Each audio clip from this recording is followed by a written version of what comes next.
Welcome back, everybody. Today, I'm going to teach you how to reactivate a suspended user account in Google Workspace. If you manage user accounts for your organization, knowing how to quickly restore access for suspended team members is essential for keeping your workflow running smoothly. First, open your web browser and head to google.com. In the search bar, type Google Admin Console and click on the first official link that appears. This will take you directly to admin.google.com, where all your administrative controls live. You'll be prompted to sign in, so make sure you're using your admin credentials.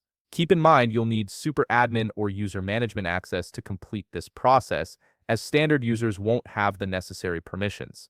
Once you're signed in, you'll land on the Admin Console homepage. From here, look to the left menu and click on Directory, then select Users. This brings up a list of all the users in your organization, making it easy to manage accounts across your workspace. Now, to narrow down the list and find only suspended accounts, click Add a Filter at the top of the Users page. From the filter options, choose User Status, check the box labeled Suspended, and click Apply. This filters your view to show only those accounts that are currently suspended, saving you time scrolling through active users. Next, locate the suspended user you want to reactivate and click on their name. This opens their profile page, where you'll see detailed information about the account. At the top of this page, you'll notice a banner indicating the suspension status. Click the Reactivate button within that banner. A pop-up window will appear asking you to confirm your selection. Go ahead and click Reactivate again. In some cases, especially if the account was suspended due to a policy violation, you may see additional warnings that require review and acknowledgement before proceeding.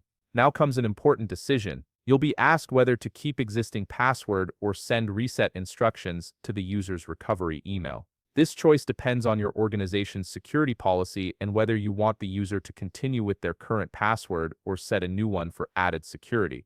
Make your selection, then save the changes. Within moments, you'll receive confirmation that the account is active again, and the user will regain access to their Google Workspace services.